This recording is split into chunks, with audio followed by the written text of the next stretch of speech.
صباح الخير. مرحبا بكل ضيوف ندوتنا التي تتناول السياسات التراثية، سواء من كان معنا يوم أمس أو من التحق بنا اليوم. فمرحبا مرة ثانية. كانت مداخلة الأمس ثرية، تناولت قضايا عديدة: الجانب المؤسساتي، المشهد التراثي، سواء كان في الحالة التونسية أو حالات مغاربية أخرى، على غرار تحديدا التجربة الموريتانية. هذا اليوم سنواصل أيضا تقريبا بمعدل 4 جلسات علمية تتناول مختلف قضايا التراث، في انتظار أن يلتحق بنا البعض من المتداخلين. تناول مسائل التشريعات مثلا، مشاركة المجتمع المدني، المبادرات الخاصة، هذه كلها مسائل سنخوض فيها طبعا من خلال الورقات ومن خلال النقاش. فقط فيه توصية تنظيمية: التحكم قدر الإمكان في الوقت. نعرف أن النقاش يثير أحيانا قضايا لا يمكن حسمها في مجرد نقاش، ولكن التحكم قدر الإمكان في الوقت، هذه هي النقطة الأولى. والنقطة الثانية: ربما مش نضطر إلى تقصير وقت الغداء حتى نمكن الضيوف من مغادرة النزل، يعني حتى لا تطول الجلسة إلى الساعة 7 مساء. فهذا ربما مسائل طفيفة، كما قلت: التحكم في وقت النقاش والتحكم في توا بعد ساعة عبد اللطيف يعطي بالضبط كم سنخصص للغداء. مرحبا. ومباشرة أحيل الكلمة للزميل والصديق المدير العام السابق للمعهد الوطني للتراث السنابيل قلالة لرئاسة الجلسة، فإليك الكلمة. شكرا سي مهدي، سيد الوزير وزير الثقافة سابقا. Alors, nous reprenons nos travaux ce matin avec 3 interventions. La première sera celle de Madame Bernadette Dufresne-Sow, de l'Institut national d'histoire de l'art de Paris, qui est professeure à l'Université de Paris 8 et qui s'occupe des questions de médiation culturelle et de muséologie. Elle est à la tête d'un programme de recherche, tenez-vous bien, sur le patrimoine du Maghreb à l'ère numérique. Sans plus tarder, je lui donne la parole. Vous avez la parole, madame. Merci. Cette communication aujourd'hui me fait d'autant plus plaisir qu'il y a une petite dizaine d'années, j'ai participé à Tunis à un colloque sur les musées et leur public. Et pour ce colloque, donc, j'avais fait une enquête sur les sites web des musées du Maghreb à cette époque. Et cette enquête avait montré qu'il fallait engager vraiment une réflexion approfondie sur ce thème. Seul le musée du Bardo de Tunis présentait un aperçu de ses œuvres. Et je ne me souviens pas si à l'époque elles étaient déjà documentées comme elles le sont aujourd'hui, mais en tout cas, c'était une exception. Donc, à partir de là, diable. Et de passer à l'intervention de Madame Soumeya Garsala, qui, comme vous le savez, est architecte chargée de recherche en muséographie, muséologie, pardon, et ancienne directrice du musée de Bardo. Vous avez la parole, Madame Soumeya. Merci, Monsieur le Président. Bonjour. Tout d'abord, je tiens à remercier les organisateurs de ce colloque de m'avoir invité. Donc, je vais parler de l'éducation au patrimoine comme premier jalon de la construction identitaire et de l'appropriation du patrimoine. J'ai essayé, à l'occasion d'un projet que j'ai mené à la Fondation Kamel Lazar, de dresser un état des lieux de la politique de l'éducation patrimoniale en Tunisie. Donc, le projet est intitulé « Découvrons la Tunisie avec Saphir ». Alors, avant de vous parler de ce projet, je vais d'abord essayer de définir l'éducation au patrimoine. J'ai emprunté la définition de Hugues de Varine, qui lui-même utilise une définition brésilienne, puisque les Brésiliens étaient considérés comme précurseurs dans le secteur de l'éducation au patrimoine. Et donc, il a défini comme une action de caractère global portant sur une population et sur son territoire, utilisant des institutions comme l'école, la médiathèque ou le musée, mais sans être identifié à l'une d'entre elles en particulier. Son but est clairement le développement local et non pas une quelconque acquisition de connaissances sur le patrimoine ou une animation culturelle. Alors, l'émergence du patrimoine dans le champ éducatif s'est accompagnée d'une réflexion sur sa transmission. Pourquoi transmettre le patrimoine aux enfants? Comment le transmettre et quel patrimoine transmettre? Alors, plusieurs études ont montré que l'éducation au patrimoine constitue une stratégie efficace pour transmettre aux élèves les valeurs civiques. Pour le chercheur brésilien Paulo Freire, l'éducation au patrimoine participe à l'émergence de la confiance en soi, de la capacité d'initiative, du renforcement de l'identité sociale et culturelle, de la cohésion sociale par le partage d'un patrimoine commun. On considère que l'éducation au patrimoine et l'éducation artistique et culturelle sont étroitement liées et développent des synergies. On a constaté que initier au patrimoine, c'est éduquer l'œil et le goût. Et c'est pour cette raison que dans de nombreux pays, les cours d'histoire, à l'école primaire et au collège et au lycée, sont également une initiation à l'histoire des arts. Malheureusement, ce n'est pas encore le cas en Tunisie. Alors, comment transmettre le patrimoine? Cette question se décline en réalité en une multitude d'interrogations. Comment le patrimoine doit-il être considéré quand on étudie sa transmission en milieu scolaire, alors qu'il ne s'agit pas d'une matière à part entière? Comment envisager une éducation au patrimoine sans de réelles actions menées dès le plus jeune âge, comme c'est le cas en Tunisie?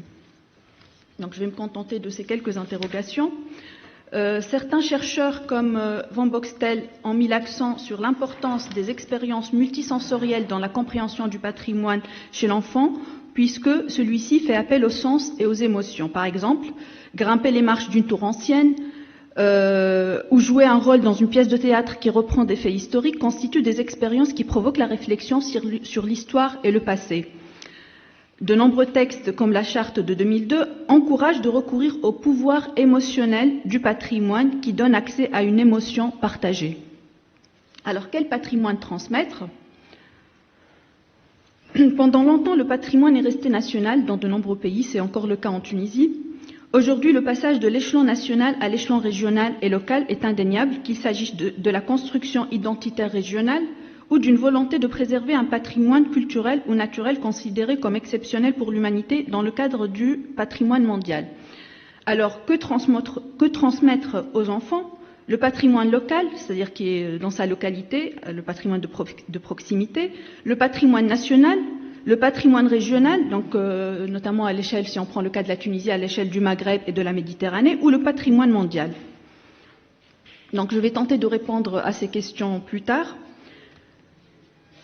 Donc maintenant, je vais parler de l'éducation au patrimoine en Tunisie. Donc, comme je vous l'ai dit, j'ai essayé de faire une petite recherche-étude sur donc un état des lieux de cette question à partir du projet Découvrons la Tunisie avec Saphir que j'ai initié à la Fondation Kamel Azar entre 2016 et 2018. Il s'agit d'un programme culturel et éducatif destiné aux enfants, aux élèves de l'école primaire.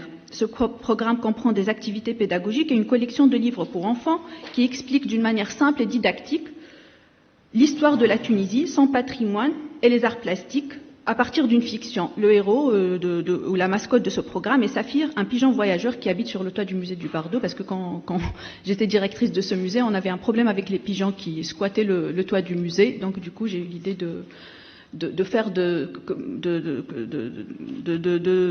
le rôle un rôle important aux pigeons voilà, dans cette série de livres.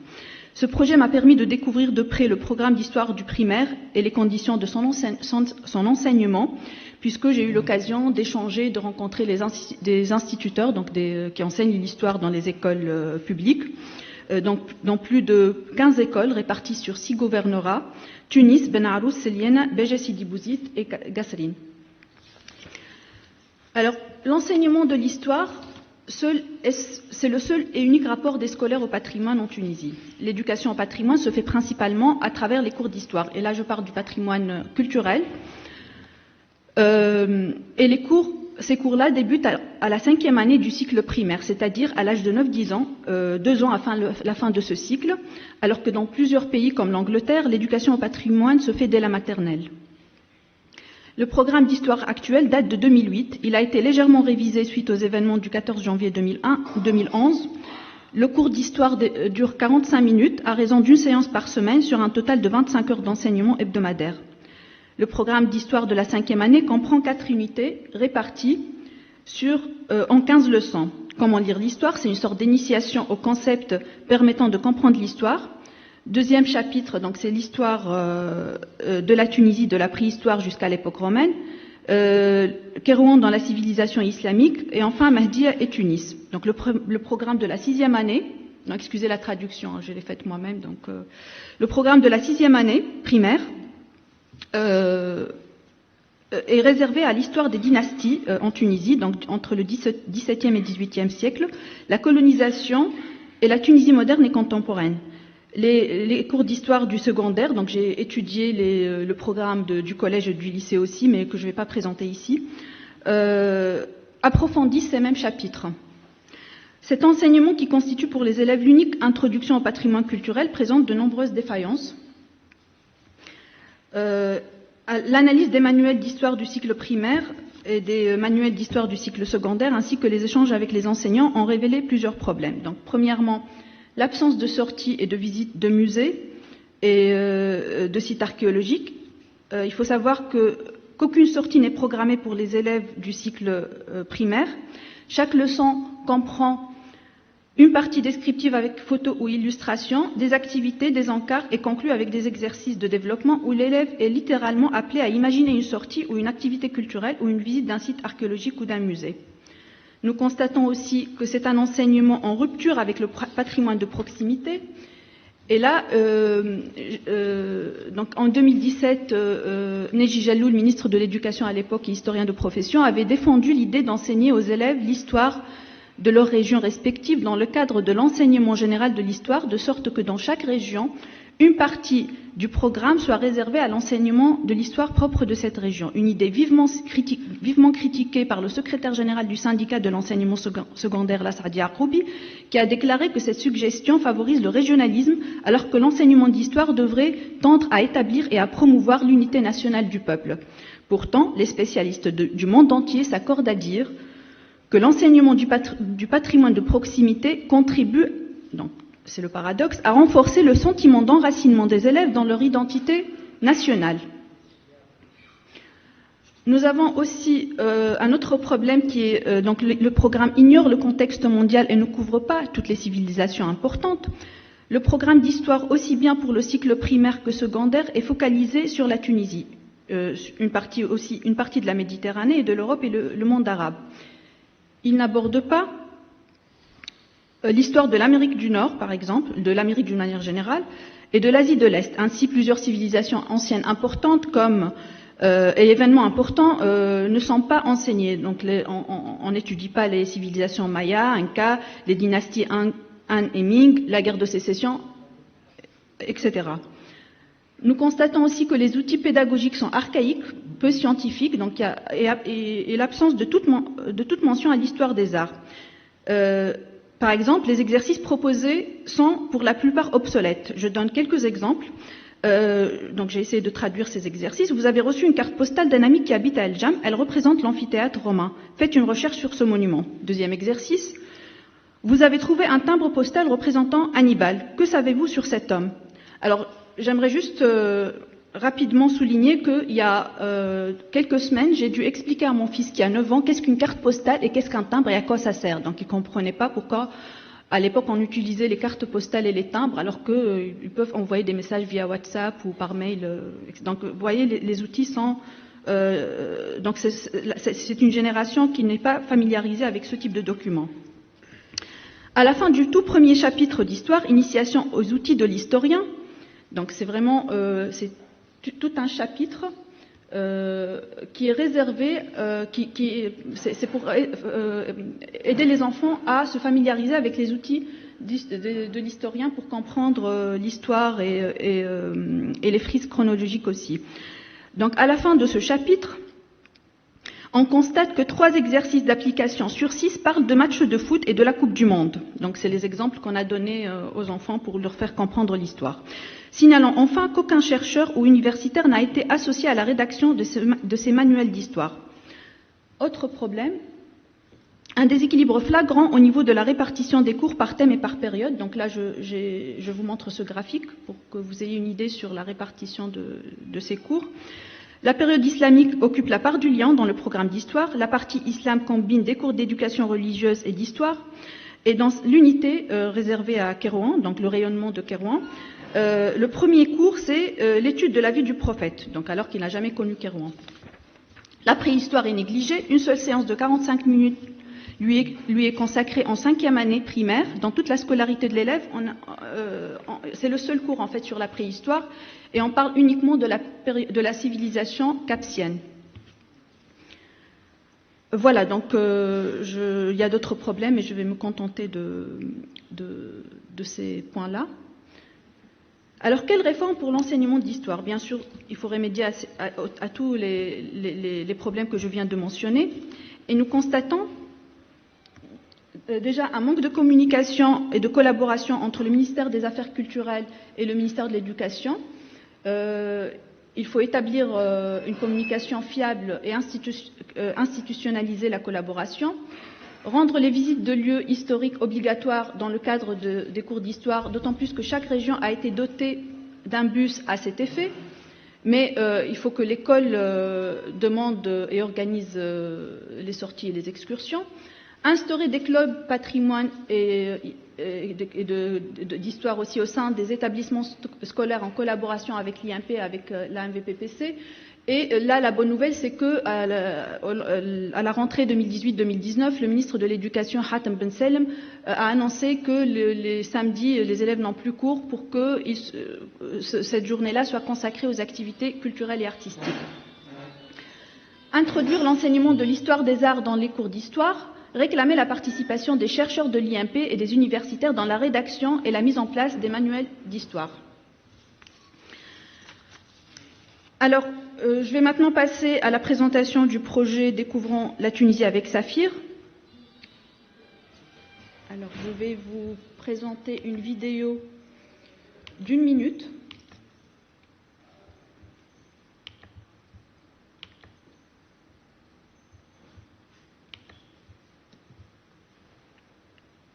Il n'y a pas le son.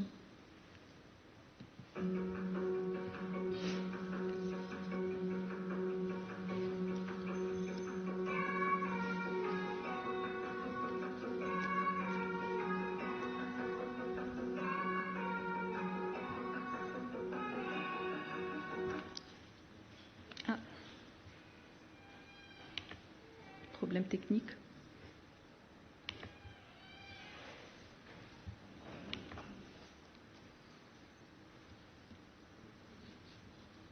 Bon, c'est pas grave.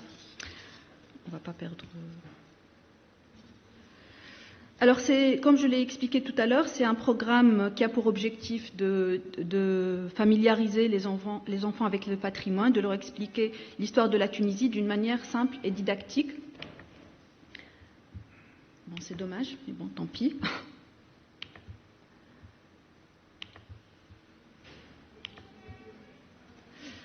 Est-ce qu'on ne peut pas reprendre la vidéo? Parce que c'est intéressant. Oui, c'est très intéressant, mais apparemment, il faut attendre. Ah, il y a un problème de connexion. De connexion. Voilà, ouais, d'accord. je peux partager ma connexion, mais mon téléphone... Bon, c'est pas grave. Peut-être que ça va marcher à la fin de mon intervention. Donc, au fil de ses voyages et en parcourant la Tunisie, Saphir va rencontrer des personnages historiques insolites qui lui font découvrir le pays et son histoire. Les sujets abordés dans la collection s'appuient sur le programme officiel d'histoire du ministère de l'Éducation. La parution de chaque titre est accompagnée d'un programme d'activités pédagogiques interactives inspiré du contenu du livre et organisé dans les musées et sites archéologiques et historiques qu'il mentionne. Pour chaque titre, un certain nombre d'écoles sélectionnées avec le concours du ministère de l'Éducation bénéficient de ce programme. Ah, pardon, oui, bien sûr.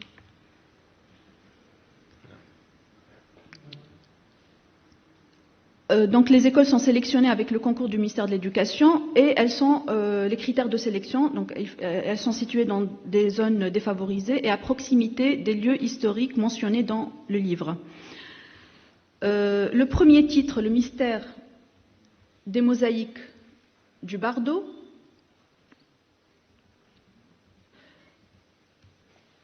est consacré à la mosaïque. À travers une fiction qui se déroule au musée du Bardo, Saphir rencontre des personnages célèbres représentés sur les mosaïques exposées au musée, enfin une dizaine de mosaïques, qui lui font découvrir les sites de Doga, le Jam et le musée du Bardo. Le public cible. Donc là, on s'est adressé aux écoliers ayant entre 8 et 12 ans, donc 4e, 5e, 6e année primaire.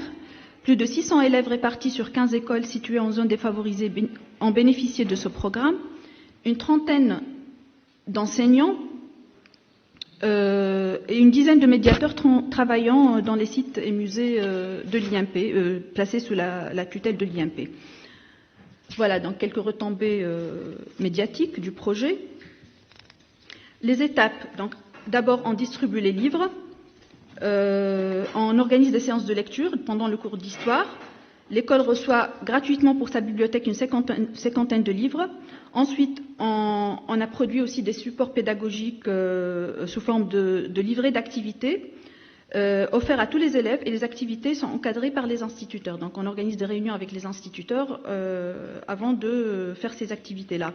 Ensuite, une organisation de visites de formation dans le musée et sites archéologiques et historiques en rapport avec le contenu du livre au profit des enseignants d'histoire, où ils sont mis en contact avec les médiateurs du musée ou du site. Nous avons conçu ensemble et avec les instituteurs les circuits de visite pédagogiques en se référant à la fois au contenu du livre et au contenu du musée ou du site. Et enfin, on organise les visites pour les élèves. Et à la fin de chaque visite, les élèves participent à un atelier de mosaïque au musée ou au site archéologique et ils repartent avec la mosaïque qu'ils ont fabriquée eux-mêmes. C'est comme un souvenir de la journée qu'ils ont passée au musée ou au site archéologique.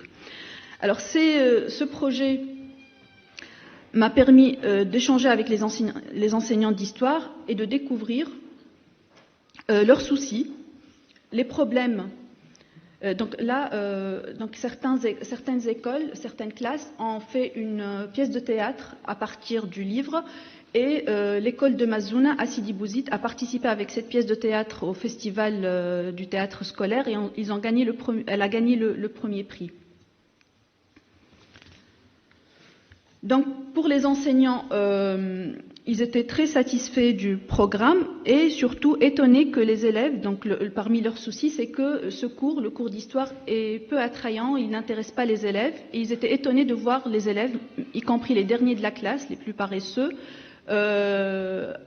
citer les noms des personnages comme Ulysse, Diane Chasseresse au musée avant même le début de la visite. Donc ils connaissaient par cœur l'histoire du musée, les noms des différents personnages et donc voilà, ils trouvaient ça très efficace et justement ils demandaient, donc pour eux il s'agit d'un support qui préparait les cours, donc ils voulaient qu'on mette ensemble un livre, une histoire comme le mystère des mosaïques du Bardo pour chaque chapitre du programme. Voilà, l'absence de sortie thématique et pédagogique, donc parmi les problèmes soulevés par les enseignants. et les manuels peu attrayants. Donc nous avons constaté qu'il y a beaucoup de fautes.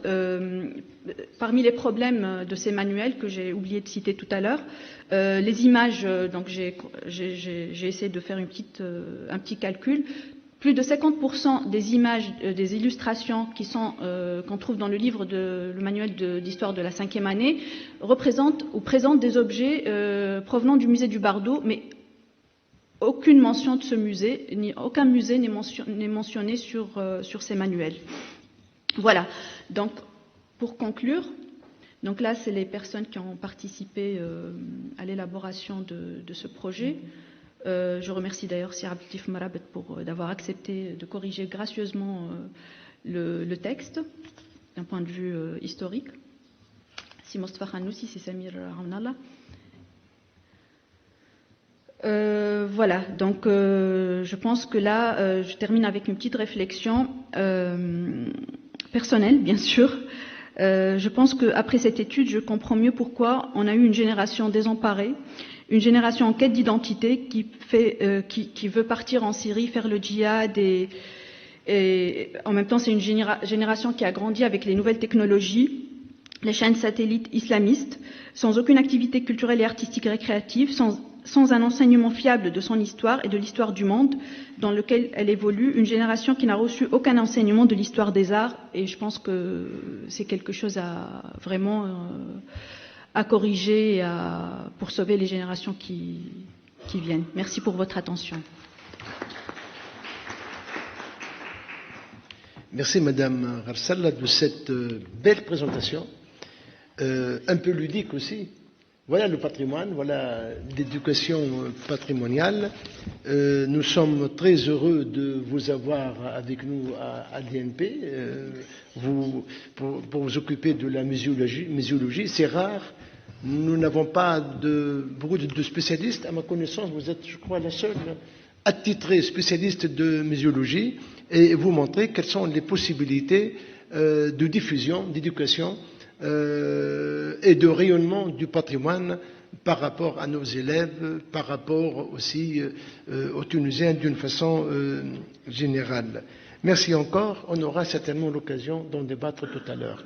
Je passe la parole maintenant au professeur Lutfi Belahouchet, qui est maître de recherche préhistorien à l'Institut national du patrimoine et en même temps conservateur du musée du Bardo de Sousse, et en cette qualité qu'il va nous présenter ses expériences dans l'éducation à Sousse même. Vous avez la parole. Merci, monsieur le professeur. Bonjour tout le monde.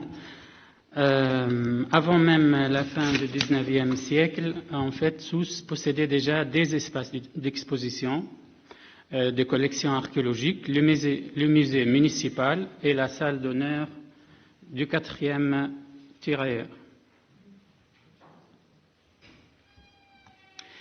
Lors des bombardements aériens de Sousse en 1942-43, le musée municipal et la salle d'honneur furent gravement touchés. Dès 1944, Alexis Truyot organisa un nouveau musée dans les dépendances de la CESPA, où il regroupa les documents provenant des anciens musées. Un demi-siècle après, un projet de rénovation a été amorcé. Celui-ci vise à mettre à jour les infrastructures de l'institution afin d'assurer la pérennité de la collection, à reconfigurer les espaces actuels, à réaménager la salle d'exposition permanente, à renouveler les technologies du musée et à créer un nouvel espace éducatif permettant notamment de doubler la capacité d'accueil de visiteurs. Ces projets, marqués par une volonté de modernisation et de nouvelles conceptions muséales, nécessitent donc, à mon sens, des redéfinitions professionnelles. En effet, l'évolution des missions du musée a favorisé l'émergence d'équipes muséales, là où les conservateurs assumaient celles autrefois de nombreuses fonctions. D'une manière générale, nous sommes partisans d'une division des tâches comme dans les musées anglo-saxons. Les conservateurs ne font pas tout. Il y a la fonction administrative et budgétaire, la fonction de gestion scientifique des collections, conservation, inventaire, restauration, et l'animation et la médiation culturelle. Il s'agit donc de 3 volets différents. Au sein du musée, les réserves doivent assurer la fonction des lieux de conservation. La notion des réserves débarras doit être définitivement écartée des esprits. Tous les espaces du musée, qu'il s'agisse des réserves ou des zones d'exploitation, doivent être pris en compte de la même manière. Il ne doit pas y avoir de différences de traitement au sens large, c'est-à-dire installation, conditions de sécurité, sûreté, etc., entre les différents espaces. C'était là la recommandation principale des journées de formation que nous avons organisées au musée de Sousse du 13 au 15 mars passé. Venons maintenant à l'éducation muséale. Et sur ce thème, nous avons organisé au musée de Sousse un colloque au mois d'octobre dernier. Je veux bien évidemment ne pas me contenter de parler de l'éducation muséale au sens strict du terme, mais bien l'inscrire dans une réflexion plus générale sur la place de la culture dans l'éducation. En effet, avant de vous parler des offres destinées au public scolaire au musée archéologique des Sousses, j'aimerais vous rappeler une phrase qui me semble toujours rester d'actualité, y compris dans son caractère provocateur. C'est une phrase que je me souviens avoir lue sous la plume de Pierre Bourdieu. Dans un livre sur la fréquentation du musée, il disait « Toute offre de biens culturels accroît les inégalités.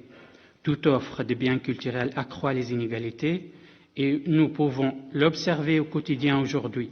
Nous voyons par exemple que l'augmentation significative des espaces d'exposition ne s'est pas accompagnée d'une augmentation significative du nombre d'écoles qui fréquentent ces espaces. Ce sont les mêmes institutions scolaires, simplement ils y vont plus souvent. Et effectivement, il y a bien cette question, comment l'art et la culture peuvent-ils se démocratiser au bon sens du terme? S'il n'y a pas eu avant cette politique de l'offre, un travail sur la demande, un travail qui construit démocratiquement la demande d'art et de culture. C'est contenter simplement d'offrir les plus beaux équipements, les plus belles pièces, les plus beaux musées, pour qu'ils y aillent des spectateurs et des visiteurs qui, d'une certaine manière, bien évidemment, en profitent, mais en profitent en se coupant toujours un peu plus de ceux qui n'en profitent pas. Est-ce bien cela que nous voulons pour une Tunisie où nous avons de plus en plus besoin d'une diffusion toujours plus importante de l'art et de la culture comme contrepoison? C'est d'une culture à la hauteur d'une démocratie qui se cherche et d'une crise qui, elle, s'est trouvée. Alors oui, on ne peut pas se contenter de développer uniquement l'offre, il faut en développer la demande. Et seul le musée peut être au cœur de ce travail, parce que c'est quasiment la seule institution culturelle à accueillir tous les enfants gratuitement, et qu'elle a évidemment une responsabilité essentielle pour leur donner les moyens de comprendre ce qu'est l'art et la culture. Ce que l'art et la culture peuvent leur rapporter, et donc pour devenir non pas des consommateurs d'art et de culture, ou des gens qui se seraient exclus du circuit artistique et culturel, mais des êtres qui sont eux-mêmes demandeurs d'art et de culture et qui vont profiter de l'offre pour pouvoir continuer à se cultiver tout au long de leur vie. En ce qui concerne les activités éducatives offertes aux groupes scolaires, elles sont développées en lien avec l'exposition du musée. Elles sont proposées aux groupes de préscolaires, du primaire, des secondaires et du collège. La série d'activités à la carte est conçue à l'intention de différents publics et animée par une équipe dynamique. L'objectif de ces activités consiste à explorer divers médiums et techniques et à découvrir des civilisations ayant marqué l'histoire de la Tunisie en général et Sousse en particulier. Voici comment cette offre se décline. Visites et ateliers de création thématique. Il s'agit d'une série de visites et d'ateliers thématiques développés à partir de l'exposition permanente. Visite musée-théâtre. Elle offre la possibilité de combiner une visite au musée avec un spectacle. Visite, fouille et conservation, organisée conjointement avec l'équipe de l'inventaire du musée, ces programmes offrent un premier volet portant sur la fouille archéologique et la théorie liée à la conservation, et un second volet invite les enfants à découvrir les expositions et les œuvres conservées en réserve.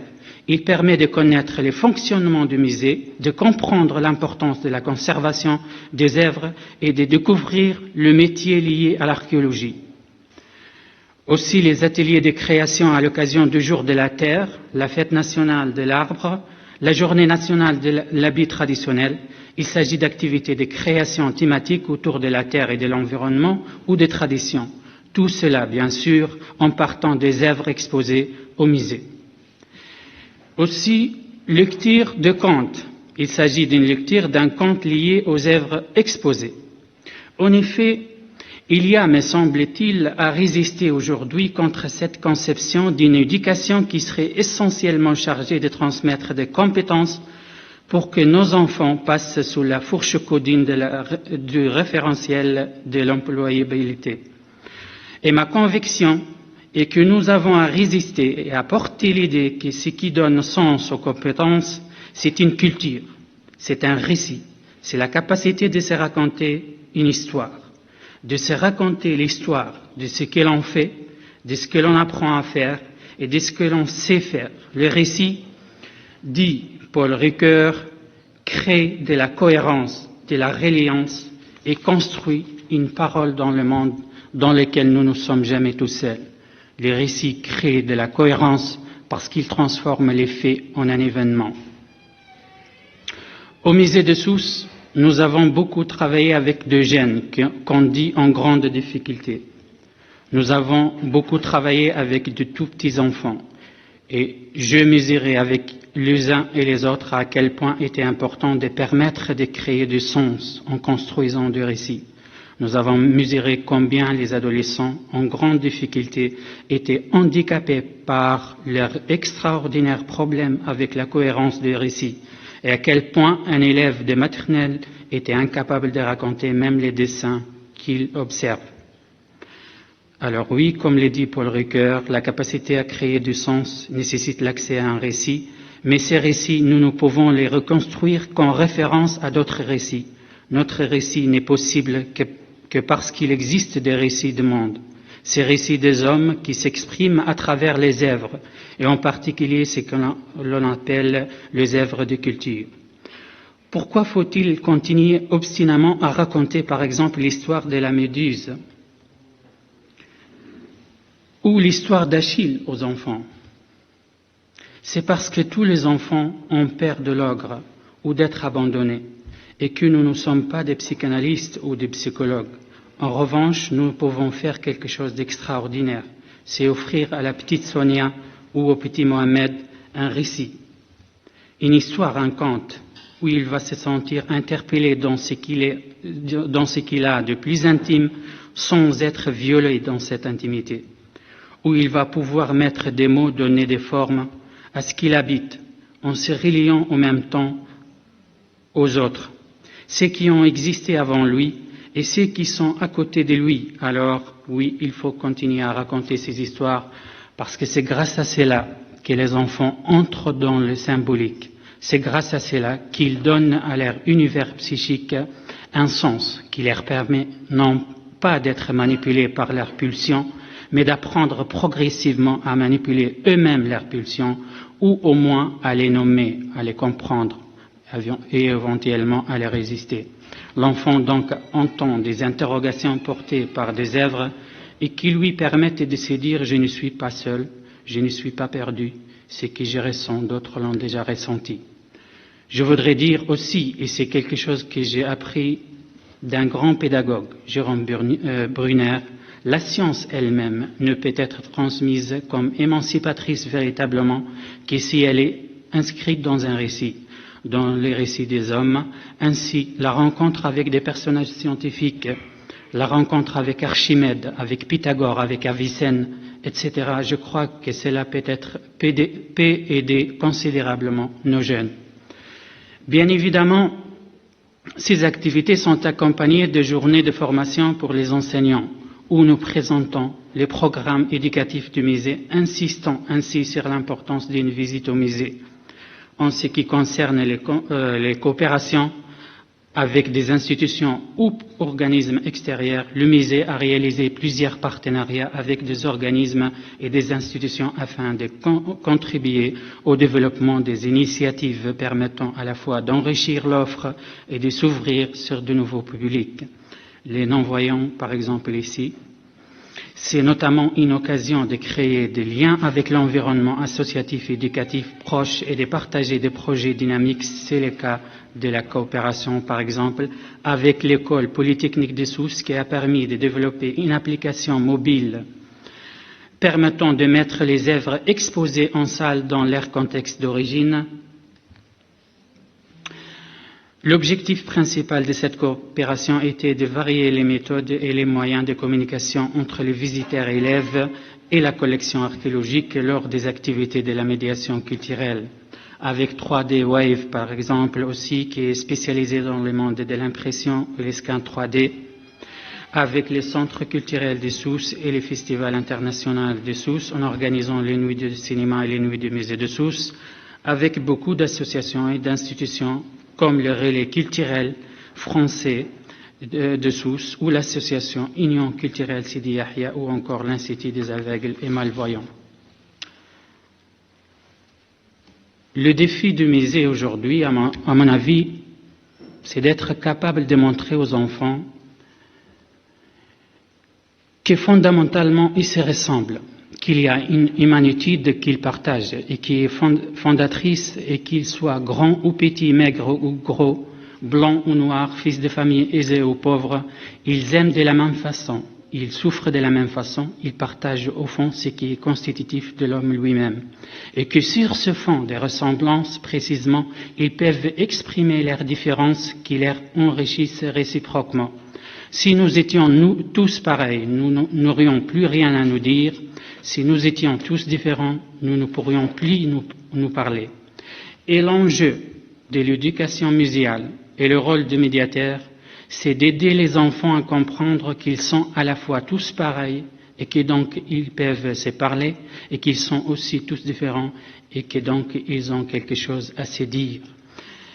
Et c'est là où je crois que le rôle du médiateur est tout à fait déterminant dans l'institution muséale. Le rôle du musée, tout d'abord, et on a tendance à l'oublier, c'est d'être un espace où l'enfant peut oser prendre la parole, penser librement et poser des questions sans être menacé d'humiliation, sans être menacé de sanctions. Tout le monde a le droit de parler sans être humilié, tout le monde a le droit d'essayer sans être sanctionné parce qu'il se trompe, tout le monde a le droit de tenter de faire des choses qui lui sont demandées sans risquer que ni les médiateurs, ni ses camarades, ni les adultes qui se trouvent autour de lui se moquent de lui. Tout le monde a le droit de circuler dans l'établissement muséal sans être violenté.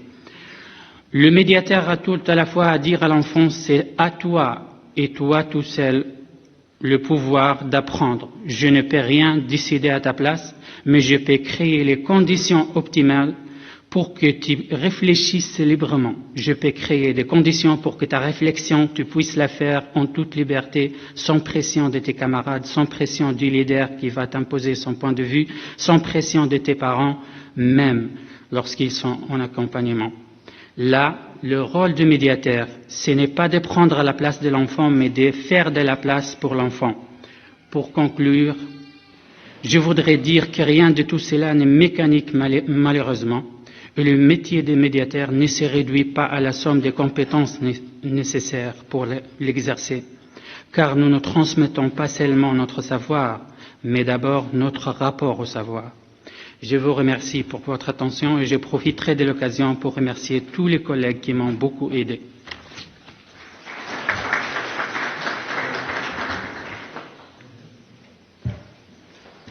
Merci, cher ami, professeur Lutfi Belaouchet, et bravo pour tout ce que vous faites au musée de Sousse. vous donnez là une belle réponse à tous ceux qui mettent un peu en doute la formation ou les compétences des Tunisiens. Voilà un bel exemple où vous êtes parvenu quand même à instituer cette dynamique pour éduquer les enfants à notre patrimoine, des interventions variées, diversifiées, profitant de tous les événements nationaux, des fêtes, etc. Vraiment bravo.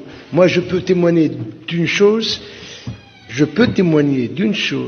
celle que les magasins dessous sont les mieux organisés, les mieux tenus de tous les magasins de Tunisie, grâce à la perspicacité, au sérieux et au dévouement de Lotfi Belabouchet. Encore une fois, merci. On aura l'occasion d'en discuter tout à l'heure. Alors, il y a eu un petit changement, comme le fichier ne veut pas s'ouvrir de Madame Dufresne, elle va être remplacée, voilà, par Monsieur Hicham Berjeb de l'Université de Sousse, et qui va nous parler de quelque chose d'intéressant, à savoir l'instrumentalisation du paysage en faveur du patrimoine. On va vous suivre avec intérêt, professeur. Vous avez la parole. Merci, Monsieur le Président. Tout d'abord, c'est bien de remercier vraiment l'invitation accordée par le professeur Abdeltif Mrab, qui se justifie honnêtement. Depuis 15 ans, on travaille ensemble sur un master qui est reconverti en master euro-méditerranéen qui s'appelle Paysage, Territoire, Patrimoine. Globalement, pour qu'on se situe dans la ligne directrice de notre raisonnement, dont Abdeltif Mrab était parmi les fondateurs de ce master qui a évolué vers une formation doctorale, le paysage pour nous c'est un projet de territoire. Donc ce sont les projets. Les territoires pour nous c'est le fonctionnement, et le patrimoine c'est la gestion. Donc c'est vrai, déjà je commence par des concepts qui soulèvent des interrogations, comment chaque école voit son patrimoine et comment le patrimoine est un outil, est un objectif pour l'agri-paysage. Je suis dans le domaine de la morphogénèse des végétaux, la forme des arbres, le fonctionnement des arbres. Mais à partir de ces formes, on comprend leur fonctionnement dans le temps et leur organisation et leur désorganisation. Pour vous dire que la transversalité des écoles ou des lignes d'appréhension peuvent nous aider du côté du collègue du patrimoine avec son éducation, avec là où le fait se transforme en événement, avec monsieur l'ex-directeur de l'Institut du patrimoine. Donc on échange nos méthodes et c'est l'essentiel.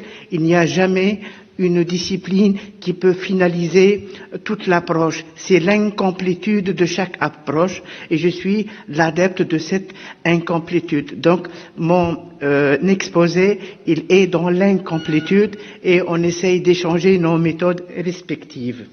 Donc mon plan, donc comme je vous ai dit, nous avons eu la chance d'avoir mis le patrimoine dans notre logique de l'horticulture du paysage pour avoir le label euro-méditerranéen. Pour vous dire que le patrimoine, je m'excuse du mot, c'est un mot de labellisation et qui se vend, mais il doit être scientifique.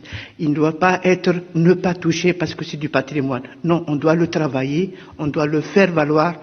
Donc, mon plan, je vais parler un peu du contexte général, puis la dimension patrimoniale de l'agri-paysage. Quels sont les outils de l'agri-paysage pour le patrimoine, puis des conclusions où je vais mettre quelles sont les contraintes.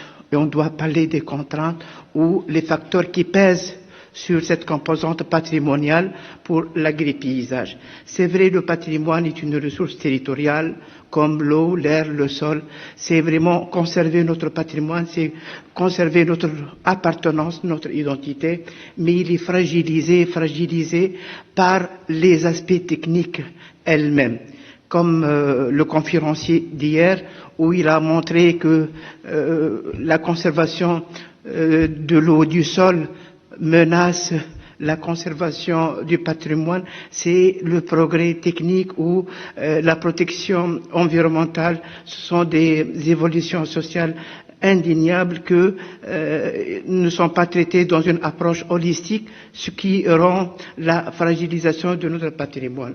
Le patrimoine agri-paysager, pour nous, le patrimoine, il a été aussi très bien défini, mais pour nous, dans le domaine de l'agriculture, de l'environnement, le patrimoine signifie l'intérêt commun transmissible.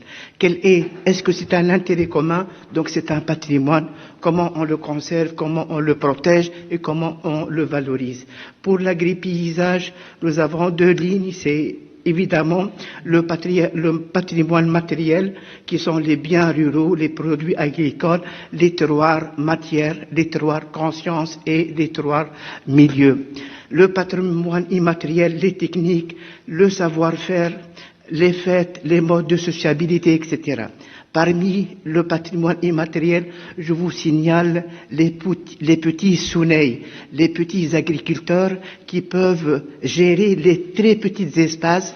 La moitié de cette salle, ils peuvent faire travailler toute une famille avec des pratiques ancestrales qui sont malheureusement en voie de disparition. Donc ce petit patrimoine qui est physique, matériel, mais il a une conscience des petits agriculteurs qui sont les Souney, qui sont en voie de disparition par la hausse des facteurs de production, par le compétitivisme non raisonné, etc. Donc, quelles sont les considérations pour dire que l'agri-paysage peut trouver aussi ces valeurs à partir du patrimoine? C'est vraiment transmettre ces biens matériels, une affirmation de la construction des biens communs, on l'affirme, et aussi, évidemment, le développement durable local. Donc, l'absence de rigueur structurelle et institutionnelle génère les risques d'une tautologie, d'un manque d'appréhension, et les interventions sont réductrices, simplistes et chimériques, et on voit des interventions très technicistes, sectorielles et fragilisées. Je vous donne un exemple. Nous avons des unités coopératives de production dans toutes les régions de la Tunisie, au Gabon, au nord, etc. Ces unités coopératives de production, ce sont vraiment des musées où un savoir agricole existait. Ces unités de production ont été déléguées au privé sans aucun inventaire de la richesse patrimoniale agricole, dans la richesse même linguistique, comment on parle avec son vignoble, comment on parle avec la viticulture ou l'agrumiculture, etc. Donc il y a les aspects techniques l'emportent. Et c'est bien, je suis un technicien, je suis fier de l'être, mais être technique et non pas avoir une dimension culturelle, avec ce patrimoine, il y a un risque de fragilisation et de perte irréversible. Donc, nous, on maintient la ligne directrice du paysage comme étant un projet de territoire. C'est un projet d'aménagement qui se base sur la notion de planification, de conception, de réalisation, d'animation, c'est-à-dire de médiation, et pour la gestion des espaces. Donc, nous, on maintient la logique d'un projet d'aménagement avec les composantes de durabilité du projet territorial. Le patrimoine rural est diversifié. Et parmi les contraintes de votre colloque, je m'excuse, le patrimoine est très diversifié, il est très riche. C'est vrai, ça rend le patrimoine vraiment, chaque chose est patrimoniale. Donc, pour le délimiter, on se définit par l'intérêt commun ou l'intérêt transmissible. Pour le patrimoine rural aussi, on a le paysage agricole, le bâti, le minéral. C'est pas seulement le minéral, le patrimoine, l'agriculture et les pêches, c'est-à-dire la production, les terroirs conscience, les terroirs matières, les terroirs qualité, l'artisanat et l'industrie, aussi la vie collective. L'olivier présente une vie. On peut être un directeur général ou un ministre ou quelqu'un de la société. Lorsque la cueillette de l'olivier arrive, tout le monde prend son congé, on fait cette cueillette de l'olivier, et cette cueillette est une vie pour nous, et c'est très important. Je mets aussi comme un bien commun le patrimoine hydraulique, l'irrigation. L'irrigation, l'eau, c'est le facteur primordial pour l'homme, pour notre territoire. Comment, à partir de l'eau, on a géré nos parcelles dans le temps. Nous avons travaillé avec des collègues espagnols et avec des amis où on met l'hydropaysage comme une autre image de valorisation de notre territoire à partir du cours d'eau, l'Oued Majda, et l'Oued Majda agresse l'homme. Nous avons les inondations, comment ces inondations peuvent être atténuées, les problèmes des inondations au Gabon, ça fait quelques semaines parce qu'on a ignoré le paysage agri-paysager, on a fait une urbanisation mal réfléchie, on a mis une vraiment dégradation, une défiguration des espaces. Et si je reviens sur les petites manipulations ou les pratiques des petits agriculteurs qui donnent une image dans leur espace, comment ils gèrent les petites parcelles ou les conditions pluviales ici à Ghar el-Melah. Nous, on essaye dans notre unité de recherche, c'est de définir les territoires paysagers, les paysages et les faciès du paysage, c'est-à-dire ce qui différencie la différenciation des typologies, et à partir de ces typologies, on peut agir cas par cas, parce qu'on ne doit pas généraliser, on doit étudier les spécificités, les aspects authentiques pour donner une médiation et une diffusion de ces paysages. Donc, les critères, les échelles des patrimoines pour l'agri-paysage, c'est certainement les aspects économiques, les aspects identitaires, pédagogiques, comme le collègue a mentionné, écologiques et historiques. L'analyse multi-échelle, elle est inévitable. Nous partons par le néopaysagisme, c'est-à-dire c'est pas le paysage égal embellissement, il n'est plus un jardin.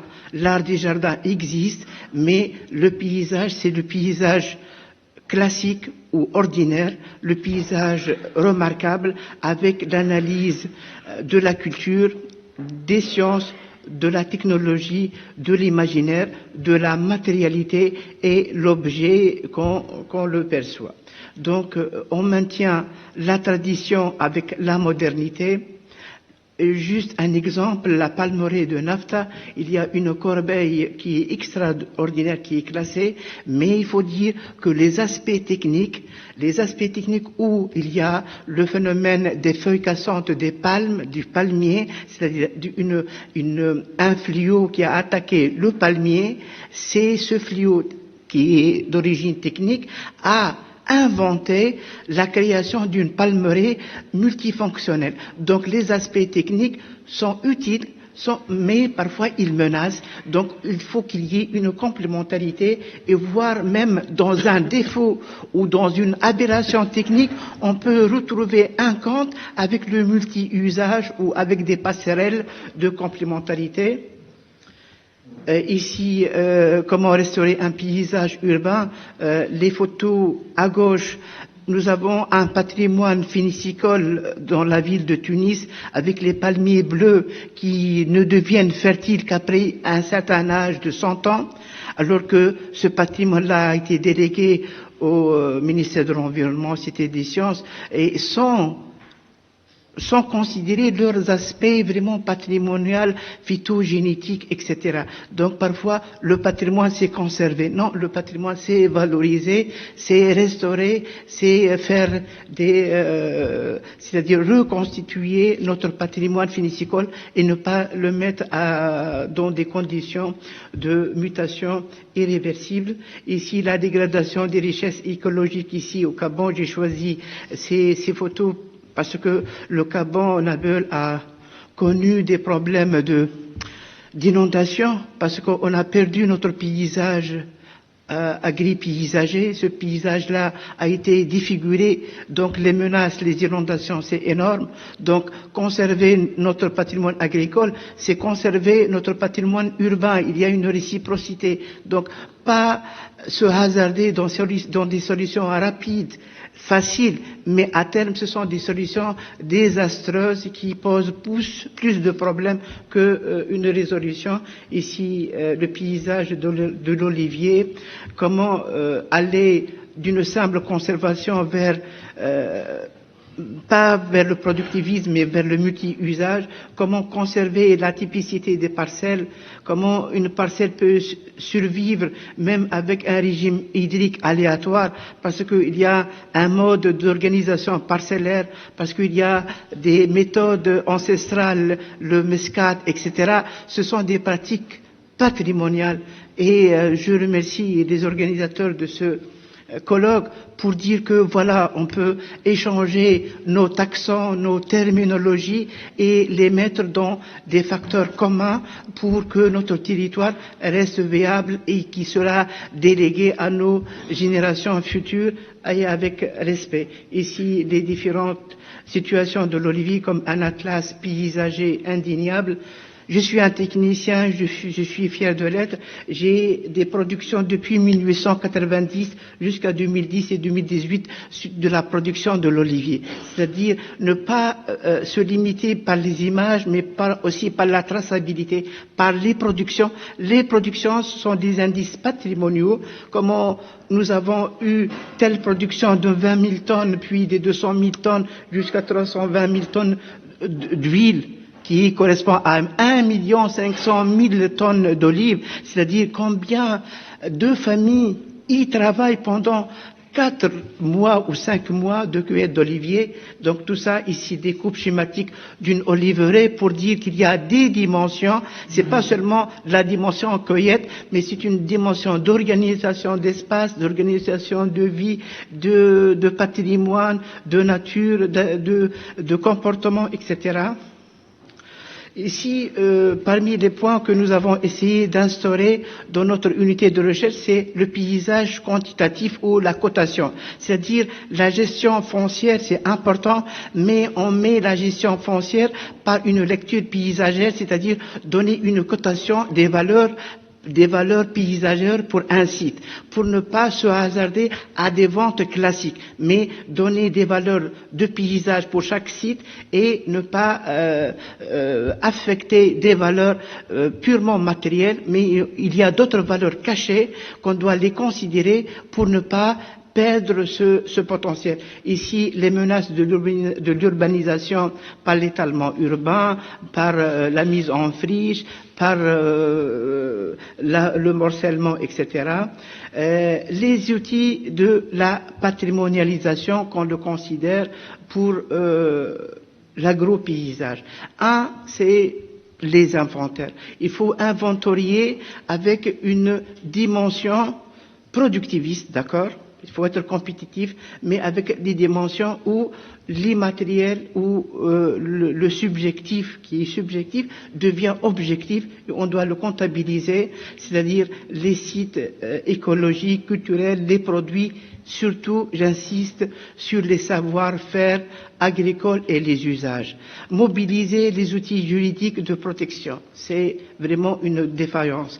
Mobiliser les outils financiers, ne pas se limiter seulement par des petits crédits conjoncturels ou orienter les outils financiers vers les grandes sociétés qui absorbent ces petits agriculteurs et on voit une agriculture non sociale, voilà.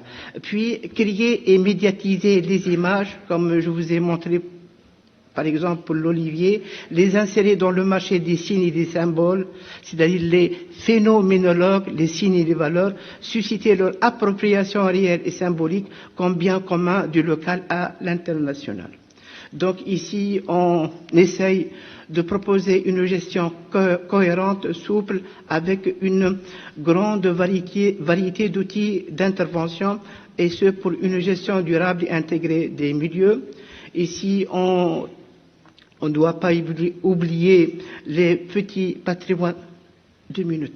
Bon, ici l'olivier, les patrimoines, les pratiques. Le patrimoine ne peut pas être vu sous forme d'un prétexte. Le patrimoine n'est pas seulement ne pas toucher ou c'est de l'embellissement. Le patrimoine agricole doit être mis dans une planification.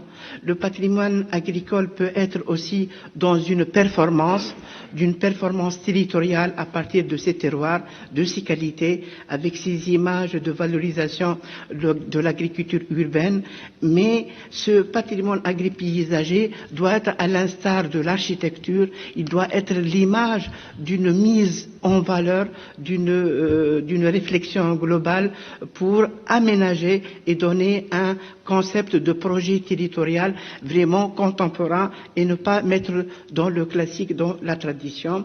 Je finis comme conclusion. On doit commencer, comme j'avais mentionné, par l'inventaire et aussi par les éléments de restauration, restaurés à l'identique, à l'état historique par des écomusées agripaysagers, recréer, l'actualiser avec des agriculteurs adaptés, agriculture durable, raisonnée, biologique, c'est-à-dire des signes demandés par le marché, inventer avec une économie contemporaine le tourisme rural, l'agriculture résidentielle, des agriculteurs adaptés, etc. Ici, un schéma où je mets l'agriculture au centre avec différentes séquences de chaînes de développement territorial, mais je dois aussi dire qu'il y a des limites, il y a des contraintes qu'on doit les considérer. On ne doit pas être aussi optimiste, on doit être réaliste. Le patrimoine agripaysager, c'est vrai, de s'orienter vers l'économie touristique, d'accord, mais l'économie touristique suit une logique de l'économie, de la grande attractivité, la grande fréquentation, l'univers du spectacle, la scénographie, l'artifice, mais on doit maintenir une économie touristique adaptée au contexte patrimoine agripaysager. Donc, on ne doit pas aussi détruire nos paysages agricoles sous prétexte d'une économie touristique. Deuxième contrainte, à mon avis, c'est l'identité des territoires. C'est bien l'ouverture de ces territoires agricoles, ça donne le décloisement, mais on doit toujours maintenir ces signes identitaires et non pas s'entraîner vers des conflits d'identité avec ces ouvertures non raisonnées. Troisième contrainte, ce sont les jeux d'acteurs et les stratégies, le choix de vie, la résistance ou l'adhésion à des sociétés locales sont autant de facteurs qui doivent être pris en compte pour que le projet patrimoine agripaysage sera réaliste et aussi compétitif et objectif. Sur ces mots où je mets les facteurs qui pèsent sur la reconversion de l'agripaysage dans un développement du territoire, je vous remercie une autre fois et grâce à la complémentarité de nos approches, de nos méthodes, qu'on peut espérer trouver un recueil ou un glossaire global qui recoupe les techniques, les mots de patrimoine et les mots de toutes les disciplines qui se croisent dans votre colloque. Et je vous remercie.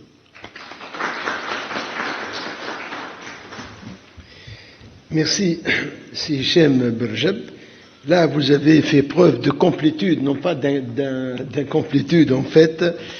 Donc, nous saisissons, comme il se doit, l'appel à patrimonialiser donc l'agro-paysage ou l'agri-paysage. Bon, vous nous direz plus tard. Alors là, vous essayez d'établir la connexion entre le naturel, le culturel, le matériel, l'immatériel, etc. C'est très riche, on aura l'occasion d'en discuter tout à l'heure. Alors, nous sommes heureux que Madame Dufresne reprenne du service et son fichier finalement devient fonctionnel. On va donc l'écouter maintenant.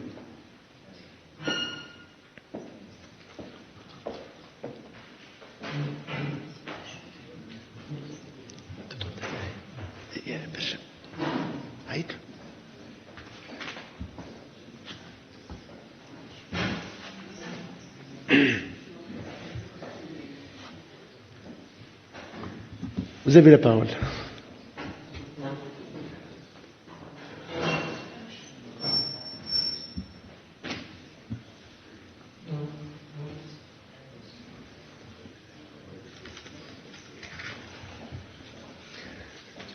Le suspense continue, mais on l'a vu s'afficher pourtant sur le PC.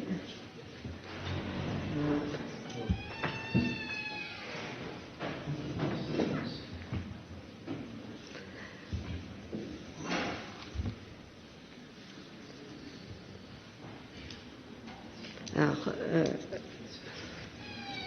certaines diapositives sont plus ou moins utiles.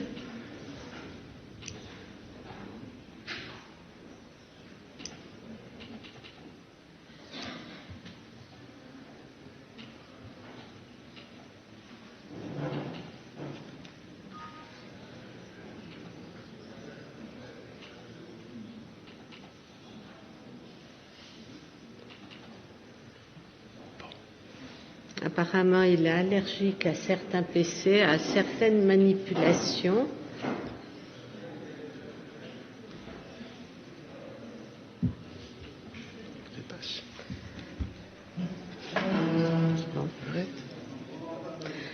Voilà.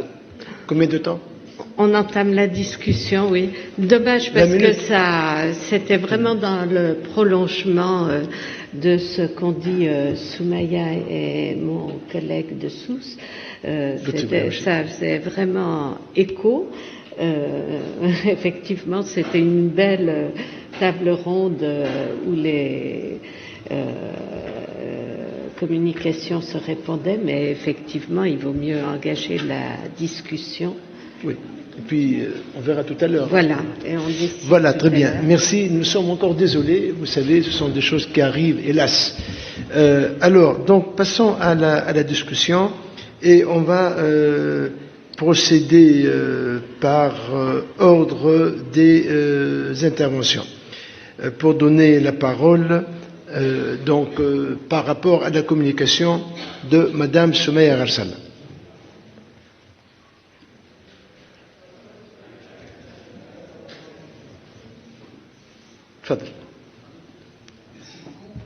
On vous prie, si c'est possible, de ne pas être long afin de donner la parole au plus d'intervenants possible. Allez-y.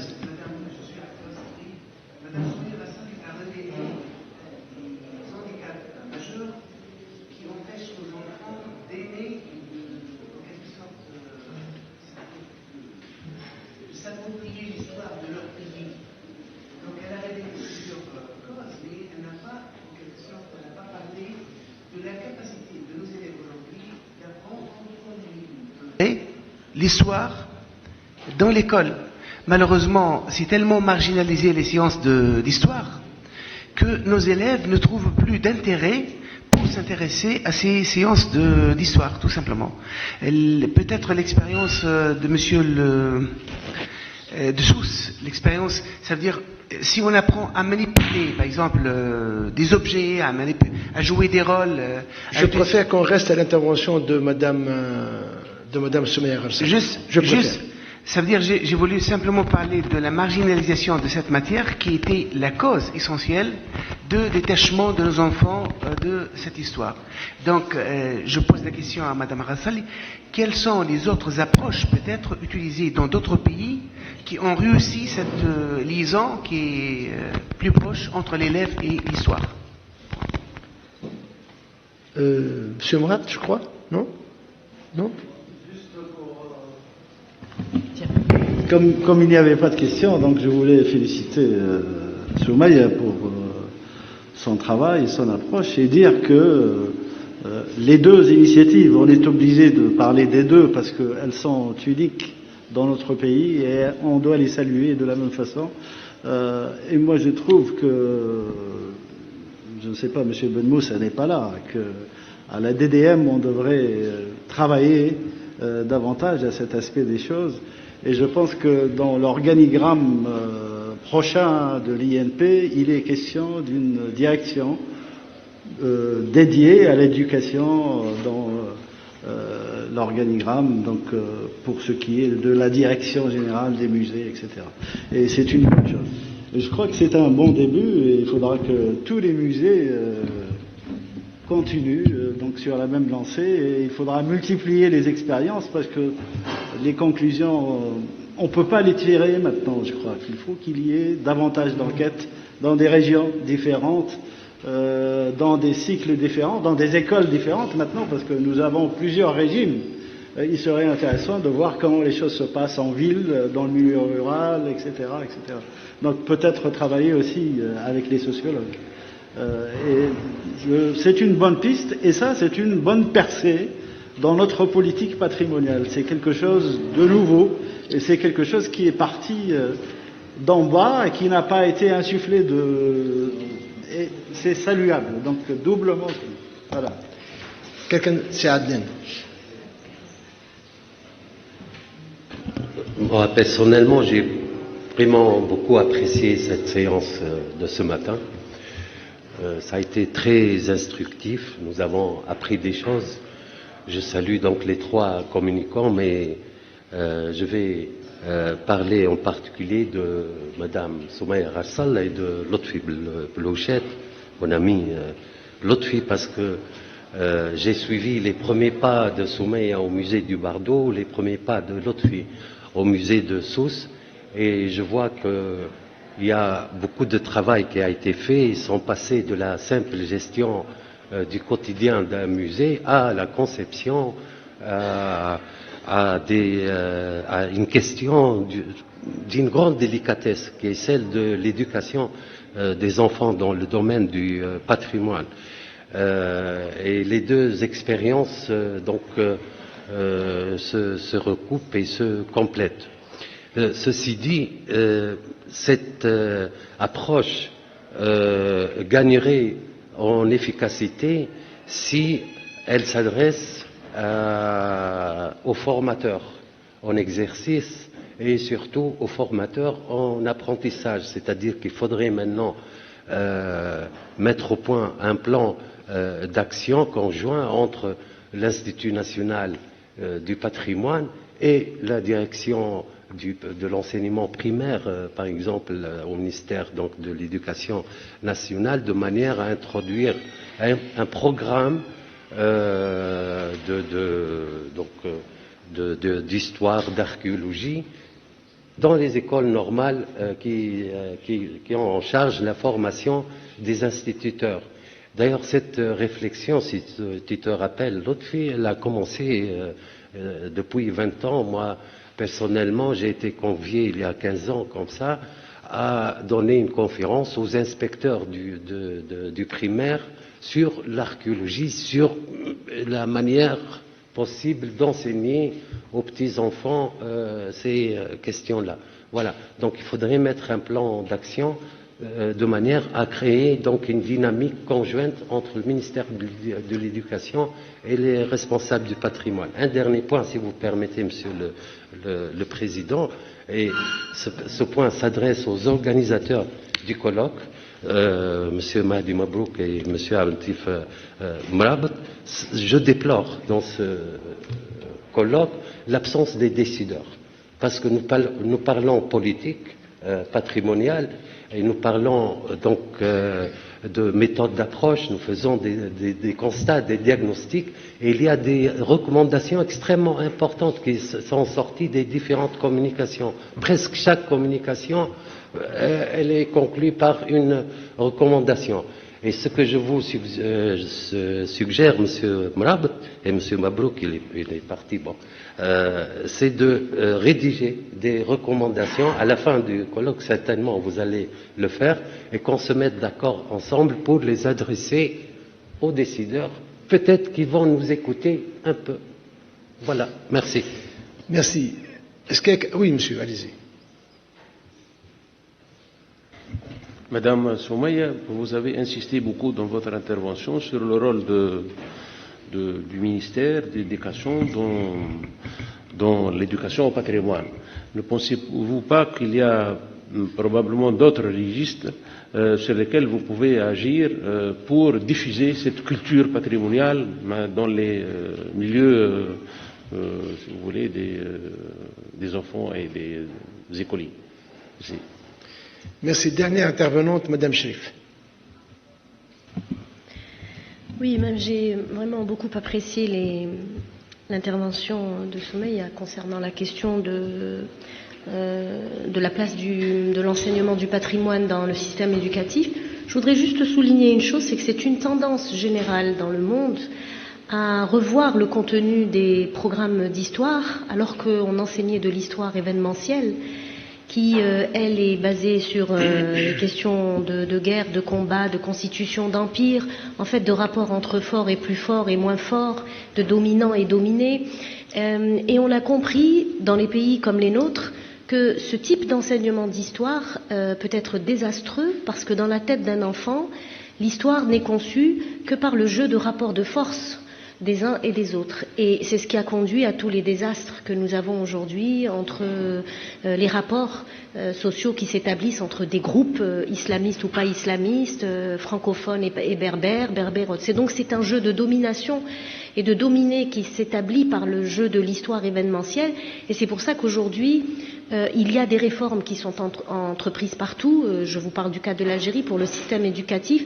L'histoire, les programmes d'histoire dans le primaire et dans le collège ont été totalement revus pour laisser plus de place à une histoire culturelle et une histoire matérielle, une histoire de l'art, même s'il reste encore pour les périodes contemporaines, la guerre de libération nationale, là un attachement démesuré et je dirais inconditionnel à l'idée de rappeler les faits de colonisation. Mais pour toutes les périodes passées, le détachement s'est fait et on commence à sentir effectivement les effets positifs de ce type d'apprentissage de l'histoire qui est censé finalement aplanir les différences et insister sur la cohésion nationale. Donc oui, le patrimoine est un facteur de cohésion nationale et quand les décideurs le comprennent, alors ils comprennent que l'enseignement de l'histoire est un outil extrêmement important pour forger les consciences d'appartenance à une nation, à une identité nationale. Je vous remercie.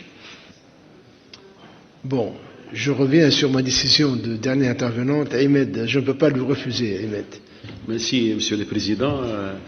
Soumaya, vous avez mentionné que le seul rapport avec le patrimoine se fait à travers l'histoire. À mon sens, quand même, il y a à travers l'histoire. Donc vous avez dit que le seul rapport avec le patrimoine se manifeste à travers l'histoire. Mais je pense que quand même, le patrimoine se manifeste dans quelques matières, même d'une manière timide. Par exemple, si on prend le patrimoine au sens large du terme, par exemple les récits mentionnés par notre collègue Lotfi Belouchet, les contes et tout ça, se manifestent inconsciemment dans d'autres matières. Ma question est la suivante. Selon vous, quels sont les problèmes liés à la réduction du patrimoine uniquement dans l'histoire? L'histoire. Très bien. Uniquement à l'histoire. Réduction. تفضل باهي تو شنو شكرا سيد الرئيس. لدي ملاحظة وتساؤل.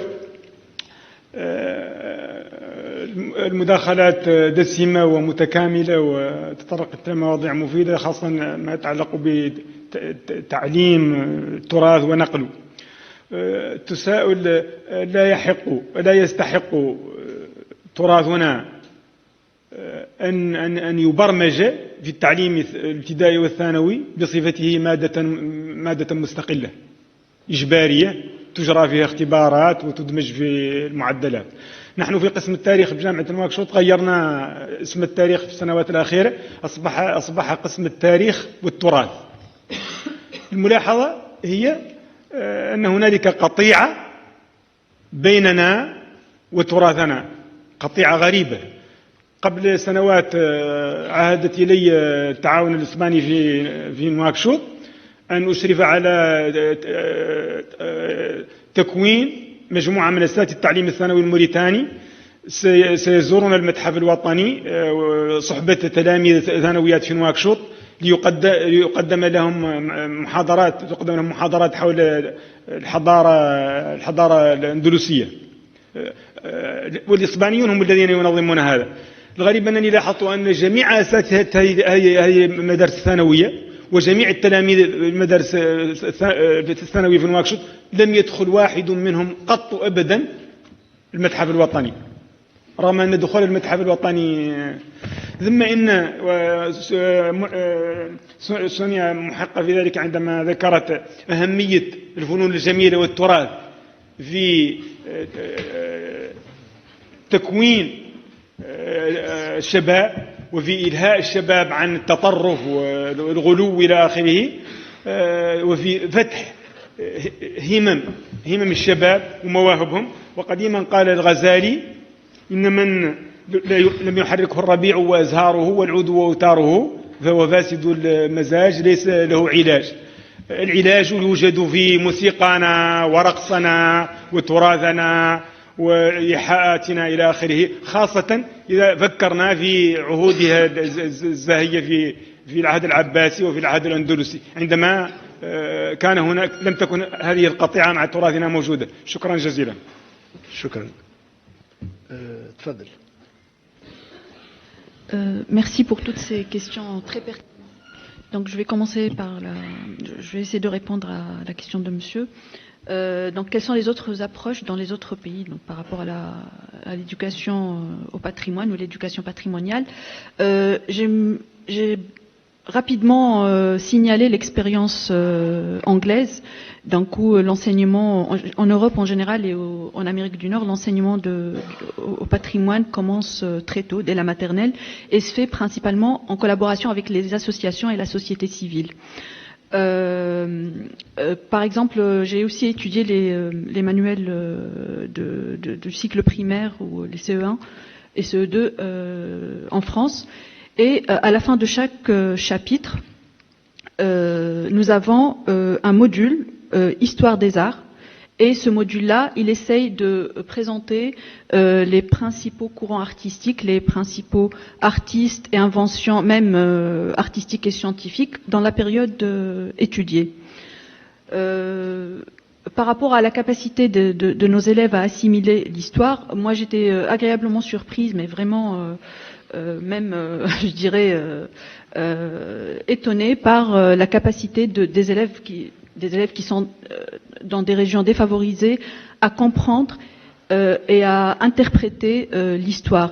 Ils ont montré un grand intérêt au projet et surtout aux personnages et aux faits historiques. Et je les disais dans ma communication, quand ils arrivent au musée, ils savent déjà ce qu'ils vont voir. Ils nous racontaient déjà, c'est eux qui expliquaient au médiateur qui est Ulysse, qui est l'amphithéâtre de Ljam, qu'est-ce que c'est. Et vraiment, c'était à la surprise des enseignants même. Donc ils me disaient, mais lui, il comprend rien en histoire. Mais lui, c'est le dernier de la classe. Mais lui, il a des problèmes de compréhension. Alors que, avec des méthodes ludiques et interactives, on a réussi à les aider à mémoriser des informations historiques importantes. La deuxième question, donc la question de Sir Abdeltif, donc le ministère, donc c'est votre question, une direction dédiée à l'animation, on va dire pas l'animation, j'aime pas ce mot, mais l'éducation patrimoniale. Il existe déjà des postes muséal, il existe déjà des postes au sein de l'IMP que j'ai découvert en retournant là-bas, des postes voilà, dédiés à ce type d'activité, donc des personnes qui étaient chargées de promouvoir l'éducation muséale et patrimoniale. D'ailleurs, à l'occasion du projet Découvrons la Tunisie avec Saphir, j'ai collaboré avec Hamid Aberhouma qui était chargé de l'un de ces postes-là, et on a pu organiser un événement dans une école primaire à Doga. C'était une prélude, on va dire, donc avant même le démarrage du projet. Bien sûr, il faut développer toutes ces activités-là et il faut que ça devienne une direction autonome et indépendante parce que ces personnes-là, ils ont à leur charge ils ont d'autres responsabilités, ils ne peuvent pas vraiment travailler sur ces questions-là. Sir Adnan, oui, je suis entièrement d'accord avec vous. Il faut absolument réformer l'enseignement des enseignants dans les écoles normales. Et même, il faut engager un dialogue avec le ministère de l'Éducation nationale parce que il y a un point important que je n'ai pas dit dans ma communication. J'ai contacté l'agence de mise en valeur du patrimoine et l'IMP pour savoir quelles étaient les conventions en place avec les écoles publiques et à ma surprise aussi, encore une fois, on m'a dit qu'il existe malheureusement une seule convention signée avec les écoles françaises pour que les élèves de ces écoles-là puissent participer à des fouilles à Carthage et faire des classes au musée. Bon, c'est honteux, tout simplement. Et donc, moi, ce que j'ai constaté au sein du ministère de l'Éducation, bien que les conditions dans lesquelles j'ai mené ce projet mais vraiment étaient très difficiles, aussi bien du côté du ministère de l'Éducation que du ministère de la Culture. Mais il y a une ouverture, notamment Monsieur le ministre de l'Éducation, si Hatem Ben Salem, et avant si Neji Jelloul, parce que j'ai travaillé avec les deux pour ce projet. Ils ont montré un intérêt particulier. Ils m'ont même invité à participer à rencontrer le directeur de programme au sein de leur administration. Et je pense que c'est un travail qui doit être. C'est pas à moi de faire ça, mais c'est à l'IMP, au directeur de le mener. Quel est le rôle du ministère de attendez, alors la question de monsieur, est-ce que c'est le rôle du ministère de l'Éducation, c'était ça Vous avez seulement imputé, si vous voulez, l'éducation au patrimoine au ministère de l'Enseignement et de l'Éducation. Oui, non, oui, merci. Non, pas seulement, hein, parce que par exemple pour le patrimoine naturel, il faut absolument impliquer le ministère de l'Environnement, par exemple. Et même, moi, je pense que même le ministère du Transport doit être impliqué, hein, parce que.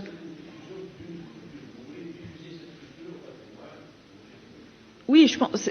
Oui, c'est le rôle même de la société civile, de tout le monde, de diffuser le patrimoine et d'initier les enfants au patrimoine. Pas seulement l'IMP, pas seulement le ministère de l'Éducation. Donc, on est d'accord. Par rapport à Nabila, sa remarque, j'ai une question à te poser, Nabila. Quand est-ce que, donc la réforme que vous avez présentée tout à l'heure, quand est-ce qu'elle a été engagée ? Quand pour la première fois on a eu un ministre de l'Éducation femme. Ah, donc Madame en 2014. Qui est effectivement spécialiste des sciences de l'éducation et qui a très vite compris aux événements durs que nous avons passés qu'une des sources de ces événements, c'était l'instrumentalisation de l'histoire par les programmes éducatifs. Et donc là, elle a appuyé sur le cœur de l'abcès et elle est en train de faire une réforme vraiment et les manuels sont déjà il y a déjà, alors elle le fait progressivement parce qu'il y a des résistances, effectivement. On n'avait pas compris que le système éducatif algérien était justement très pris dans les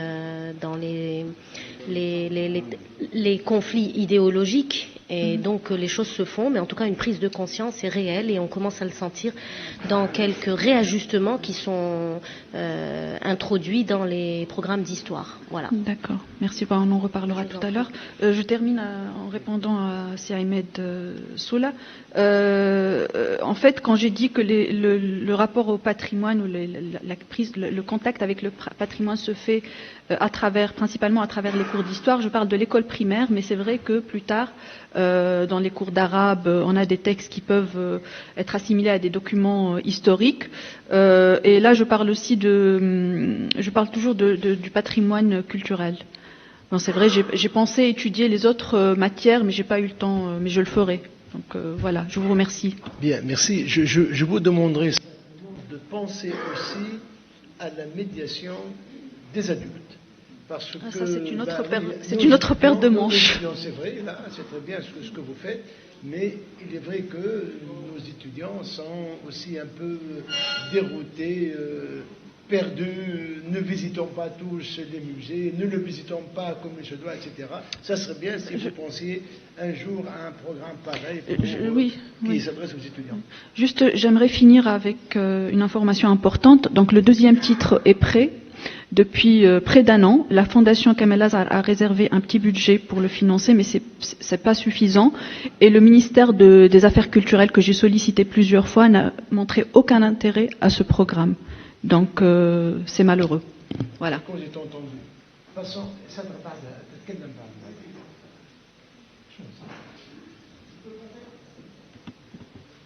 C'est-à-dire, nous avons si vous voulez intervenir à propos de ce budget et ensuite faites la connexion avec celle de...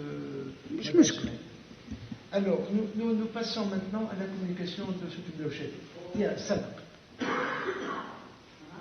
Allez-y, à propos de M. Lotfi-Boucher, et si vous pouvez faire la connexion avec celle de Soumaï. En principe, pour les deux. Dans mon expérience,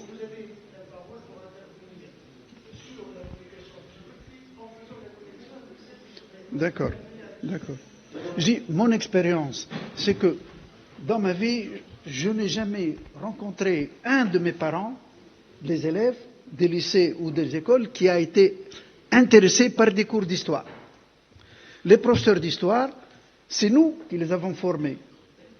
À l'université tunisienne, ils sont tous nos élèves, nos étudiants. Donc, si l'enseignement est mal éduqué, c'est parti de l'université. Ça, c'est la première chose. Deuxièmement, la fréquence des musées en Tunisie. Le problème, on le suit depuis longtemps. Le patrimoine, on dit apporter les enfants au musée. Il faut que les musées sortent dans les écoles primaires, créer le besoin chez les gens pour venir, des expositions, des copies dans nos écoles primaires qui questionnent, sans donner des cours, qui questionnent les gens pour obliger leurs parents à aller au musée. Moi, mes filles petites me disent « mon père travaille sur les pierres ». Donc ça ne les intéressait pas, ils n'ont jamais été intéressés. Et il y a deuxième problème des musées, c'est l'accueil des Tunisiens. Je suis allé au musée de Sousse avec ma femme. J'ai dit que je travaille à la... Mais est-ce que, Sadr, si tu permets, est-ce que c'est, j'aimerais que ce soit une intervention en rapport avec l'intervention précise de M. Lotfi. Précise, c'est-à-dire l'éducation, etc., culture et patrimoine. Mais ça touche... Tu parles des musées d'une façon générale, accueil et tout. Le problème est là. Oui, mais c'est pas la question, ce n'est pas vraiment la question. Non, mais j'aimerais que ton intervention soit en rapport direct avec le contenu de la communication du Lotfi, c'est tout. Parce qu'il n'a pas parlé d'accueil, etc. Il a parlé d'éducation, de culture. Mais lui, il est responsable de musée, et moi j'étais responsable de site. Et le voisin du site, on ne le laissait pas rentrer. On exige des billets. J'ai vu l'histoire du musée de Gerba, par exemple, pour les gens. Donc le Tunisien n'est pas bien accueilli dans les musées. Que ce soit l'handicap des prix ou l'accueil en général. Et après on dit, les Tunisiens ne veulent pas venir au musée. Quelqu'un d'autre? C'est Fatih. Merci. Donc, on vient d'assister à deux communications qui sont en rapport avec l'éducation, axée sur les enfants. Alors, j'aimerais bien savoir, vous avez donc entamé une expérience louable, mais quel est l'effet de cette expérience? Quelle fut la réaction, que ce soit des structures du ministère de l'Éducation et le ministère de la Culture, à propos de ce que vous avez entamé? Ça, c'est la question pour les deux. Mais j'ajoute à cela, parce que vous avez présenté des expériences qui concernent les petits-enfants. Alors, regardez les manuels scolaires secondaires, et même aussi au niveau du supérieur. Moi, je m'intéresse à un événement, parce qu'il y a eu un événement important dans l'histoire de la Tunisie, qui représente une grande rupture, celle des invasions ilaliennes. Regardez les manuels du secondaire. Donc on a affaire à des jeunes qui ont 14, 15, 16 ans, et quand ils ouvrent le manuel scolaire, il est écrit noir sur blanc que toute personne qui dit que les invasions ilaliennes ont eu un effet négatif est un représentant du colonialisme. Alors là, c'est aberrant.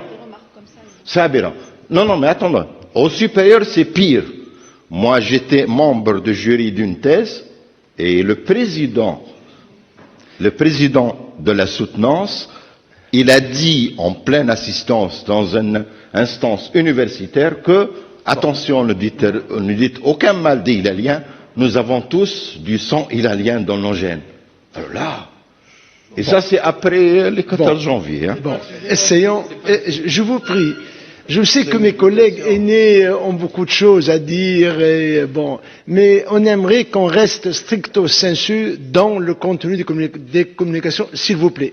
Et puis, le temps passe. Hein. C'est Ahmed. Merci, Lotfi, pour cette communication, aussi entre des réflexions théoriques et la présentation d'une expérience particulière. D'habitude, on insiste sur l'absence de la culture muséale comme origine de la crise de nos musées. Et ce que vous avez fait s'insère parfaitement dans l'établissement d'une culture muséale qui pourrait attirer le public. Vous avez parlé du besoin de créer la demande sociale sur les musées au lieu de se focaliser sur l'offre. Ma question est la suivante. Dans l'état actuel des choses, est-ce que les compétences techniques et scientifiques dans nos musées, dans tous les territoires, permettent de généraliser votre expérience? Merci. Une dernière. C'est bon? Vous avez la parole. C'est l'autre fille. Pour répondre. Merci. Merci beaucoup pour ces questions. Donc, je commencerai par l'intérêt à l'histoire et la fréquentation de musées. C'est vrai qu'on a remarqué que les Tunisiens ne vont pas beaucoup au musée. Et donc, il y a deux façons de travailler. Ou bien on continue à travailler sur les adultes, ou bien on commence sur les enfants et travailler avec les enfants et les fidéliser. Le mot, c'est fidéliser les enfants. Parce que les adultes ne viennent pas dans le musée parce qu'ils considèrent que les musées sont pour les étrangers, c'est pas pour les Tunisiens. Et ça, c'est un constat. Beaucoup de gens, beaucoup de spécialistes doivent travailler sur ça, mais je suis pas pessimiste et je crois que penser qu'on va fidéliser les adultes, c'est un peu demander la lune. Et on doit travailler donc avec les enfants, et c'est ce qu'on fait, parce que le travail qui se fait au musée de Sousse ou dans d'autres musées aussi, c'est essayer avec tous les moyens, premièrement de rendre l'histoire concrète, travailler sur des supports visibles, aller beaucoup plus vers l'archéologie ou bien vers les traditions qui sont concrètes et essayer de fidéliser l'enfant dans le sens où l'enfant participe à l'activité et il donne aussi son avis. Et donc faire les bilans après tout ça et aller vers l'enfant et lui demander qu'est-ce qu'on peut changer dans les activités et ainsi de suite. Aussi, on a remarqué aussi pour les adolescents, par exemple, aussi qui considèrent le musée ou bien pour les petits ou bien pour les adultes. En tout cas, c'est pas pour eux. On a travaillé sur des activités qui utilisent les tablettes. On a fait des expériences qui vont être publiées bientôt et on a vu que la vie de l'adolescent change radicalement du moment où on utilise un support qu'il connaît très bien et qui est le numérique. En ce qui concerne la question de Sifat al-Bahri, moi je dirais que beaucoup de bêtises sont dites au nom de la science générale, mais surtout l'archéologie et l'histoire. Pour les Capsiens, période que je connais très bien, ils disent dans le manuel de 6e année que les Capsiens sont des pasteurs, moi je crois que les manuels ne sont pas faits par des spécialistes.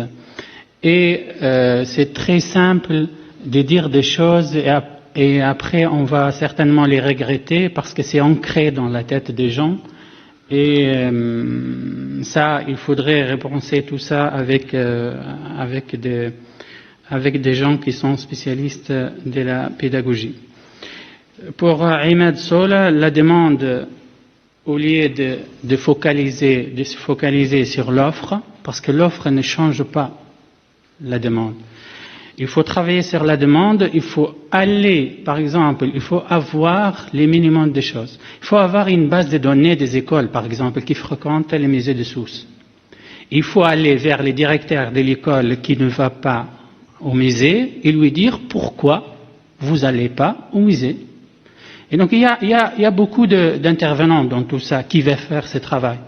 Si l'école, par exemple, a fait une activité au musée et elle n'est jamais revenue, c'est le médiateur qui va discuter pourquoi l'école n'est pas revenue. Si l'école n'est pas venue du tout au musée, c'est le rôle du directeur du musée de discuter avec les directeurs de l'école. Et donc, à chacun son rôle. Généraliser tout ça, oui, pourquoi pas, mais on doit commencer par voir qu'est-ce qui marche dans tel ou tel musée, pourquoi ça marche ici, ça ne marche pas dans d'autres musées, et avoir une politique nationale. Le problème, c'est que le colloque s'appelle les politiques, et les décideurs, comme a dit Adnan, sont pas là. Hier, on avait des directeurs ici, aujourd'hui, personne n'est venu. Il fallait faire le minimum de coordination pour qu'un directeur vienne, par exemple, hier et un directeur vienne aujourd'hui, pour qu'il y ait un écho de tout ça. Si on n'a pas un écho de tout ça, nous, on est au meilleur des cas, nous sommes au niveau des stratégies. Ponctuel au niveau du musée. J'ai mis l'intitulé de ma présentation politique, mais normalement c'est stratégie. Moi j'ai des actions, je fais la planification de ces activités et tout ça. Mais une vraie politique muséale n'existe pas en Tunisie. C'est-à-dire qu'un enfant de Bizerte, quand il va dans un musée à Bizerte, il ne trouve pas la même offre, par exemple, ou la même gamme d'offres que s'il vient à Sousse, s'il va au musée à Djerba. Et donc, il faut travailler des choses, il faut avoir des lignes directrices, et puis chaque région a sa spécificité. Et merci. Bon, merci à vous. Je rebondis sur l'absence des autorités. Moi, je ne veux pas parler des autorités, j'ai un droit de réserve. Mais au moins l'agence du patrimoine. Parce que ces choses-là la concernent, c'est de la valorisation. Bon, elle n'est pas là et c'est vraiment dommage. Bon. Personne, je crois, n'est de l'agence ici aujourd'hui. Non, personne. Bon, dommage. Bon, nous passons à la dernière communication, celle de Si Hicham Berjab, l'instrumentalisation du paysage en faveur du patrimoine. Qui a des questions à poser? C'est Adnan. Barbie, rapidement. Rapidement, juste pour montrer l'intérêt aussi de cette communication. C'est un sujet que nous connaissons mal. Deux questions. À propos des arbres millénaires, il y a en Tunisie, je sais qu'il y a des oliviers extrêmement... Est-ce que ça a été protégé, muséalisé, classé? Je ne sais pas, hein. C'est à vous de me répondre. Et est-ce qu'il y a en cours un musée de l'agriculture? Parce qu'il faudrait qu'il y ait un musée de l'agriculture en Tunisie pour exposer tout ce qui concerne les aspects des paysages agricoles, etc. Un dernier point concernant l'éducation des musées. Je viens d'être rappelé à l'ordre par le Séatif Mrab. 30 secondes. Qui me signifie qu'on n'a plus le temps. Mais 30 secondes, vraiment. 30 secondes. Vraiment 30 secondes. en Tunisie, il n'y a pas suffisamment de musées. Il y a des gouvernorats entiers, des régions entières qui n'ont pas de musée, tout simplement. Il faudrait qu'il y ait un musée par gouvernorat, au moins, pour commencer. Et après, on parlera des enfants. Il y a des sites archéologiques dans tous les gouvernements. Qui ne sont pas... Merci. Juste dans le sujet, hein, dans le sujet. Juste une question à M. Hicham. Alors, nous avons dans le Code du patrimoine les paysages culturels. Et parmi les composantes de ces paysages culturels, il y a les paysages naturels. Est-ce qu'on a des paysages naturels qui ont été classés, ou du moins, est-ce qu'on a... Non, attends, c'est Nabil. Non, c'est un site naturel. Moi, je parle de paysages naturels. Est-ce qu'on a des plantations d'oliviers? C'est du pareil au même. C'est du pareil au même. C'est du pareil au même. Laissez Nabil. Est-ce qu'on a classé ou on prépare des paysages agricoles au classement? Juste une phrase. وانا نقول لك بارك الله فيك pour cette brièveté. Merci pour la question. Madame Cherif, vous serez la dernière intervenante pour de bon. Juste pour dire que toutes ces notions-là sont assez récentes, sont complexes de par leur définition, en tout cas en ce qui concerne la notion du paysage, paysage culturel, paysage naturel, paysage urbain historique, paysage vivant. Alors, les définitions de l'UNESCO dans les chartes, les conventions de l'ICOMOS s'accumulent. Alors déjà que nous, on a un retard dans le patrimoine classique. Vous pouvez imaginer que pour toutes ces dimensions de patrimoine paysager, les choses sont compliquées. Et je sais qu'il y a des recherches aujourd'hui qui essayent d'établir d'abord des définitions compréhensibles par tout le monde, d'une part, pour identifier les catégories, et puis surtout définir les critères d'éligibilité à la notion de paysage, par exemple naturel ou culturel, parce que ça n'est pas défini justement par les textes internationaux. Merci. Si vous permettez, j'aurais une petite remarque à faire. En fait, l'UNESCO ou l'ICOMOS définit le patrimoine comme étant soit patrimoine naturel, soit patrimoine culturel, soit patrimoine mixte. Et je pense que vous êtes, si Berjeb, un peu dans le patrimoine mixte. Et en plus, vous avez totalement raison d'inclure ou d'intégrer le volet immatériel dans votre vision des choses, car là aussi, l'UNESCO insiste sur la valorisation ou sur l'accompagnement du matériel dans le matériel. Donc ça c'est important, c'est-à-dire que le bien doit être inscrit dans son environnement. Moi j'ai découvert ce patrimoine à travers votre communication. Je voudrais aussi vous remercier. Mais est-ce que vous êtes seul? Vous êtes en équipe? Il y a des résultats? Qu'est-ce que vous avez fait réellement? Merci.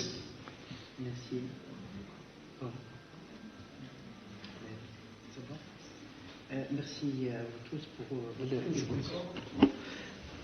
Merci pour l'écoute et pour l'intérêt suscité.